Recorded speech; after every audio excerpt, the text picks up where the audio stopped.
The Indian media, they said that Dr. Zakir Naik is banned in UK, in Canada, in Malaysia, in Indonesia. Some reports said he's banned in 3 countries, some reports said he's banned in 5 countries, some said 7 countries, some said several countries. The fact is that technically and officially, I am only banned in 1 country, that is UK. And we'll come to it later on. There is no other country that I am aware of where I got an official letter or information that I have been banned to enter that country. There are news that I am banned in Malaysia.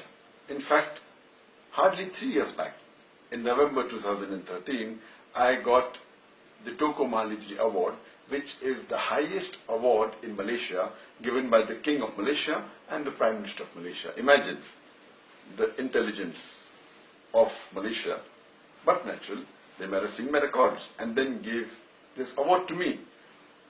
So, and I was just there in Malaysia in the month of April, hardly 3 months back. And there I met the Prime Minister, the Deputy Prime Minister, the Home Minister, the Islamic Minister, the Sports Minister. In a span of about 4 days, I met about 15 ministers and chief ministers. Imagine, I'm banned in the country and I'm meeting the head of the country, I'm meeting the king, I'm meeting the Deputy Prime Minister. It is an irony. So this is what the media does. It picks up some information they get from hearsay, from some gossip, and they give it in headlines as though it's a gospel truth. Regarding my ban in UK, the only country which technically I am banned, and officially am banned, is UK.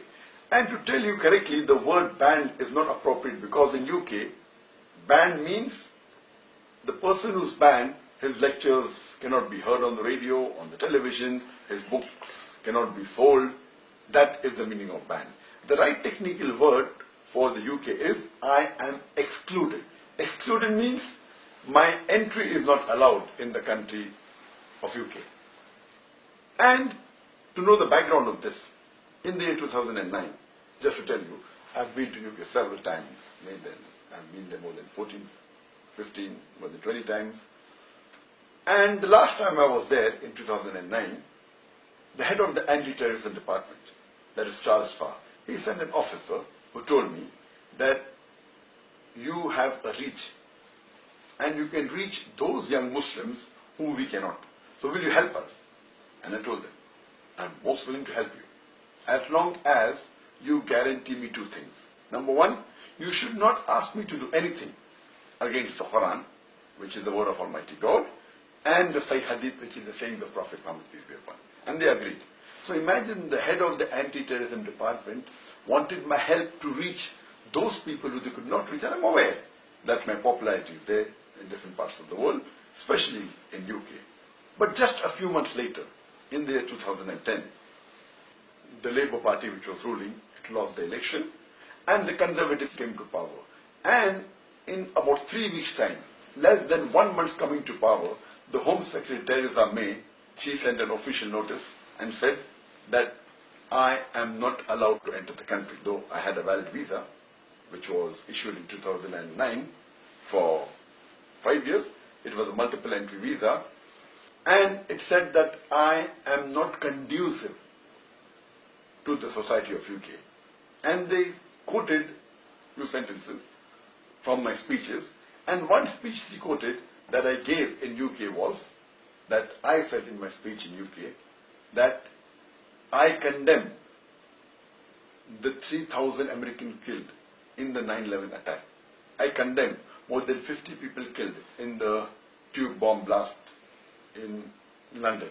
I condemn more than 180 people killed in Bombay in the serial train bomb blast. But I also condemn the thousands of innocent people killed in Afghanistan, in Iraq, and in Palestine. Imagine, she is not allowing me to enter the country, and she thinks that I am not conducive for UK because I said, besides disagreeing with the first three attacks of 9/11, London bombing, as well as Bombay serial train bomb blast, I also said I condemn the thousands of innocent people killed in Afghanistan, Iraq, and Palestine. and she doesn't like it. I went out of the way to prefix the word innocent before I mentioned the thousands of people killed in Afghanistan, Iraq and Palestine, to be careful that no one misuses and says that I am supporting certain terrorists of these countries. When I used the word Americans, I didn't prefix the word innocent, neither for UK, neither for India. Even going out of the way, she officially writes a letter. And imagine, it's illogical. No one in the right sense can ever agree that why am I not conducive when I'm condemning even the attack that took place in America, in London, in Bombay. Why do they don't like when I condemn the attack that took place in Afghanistan, Iraq and Palestine? These are the double standards.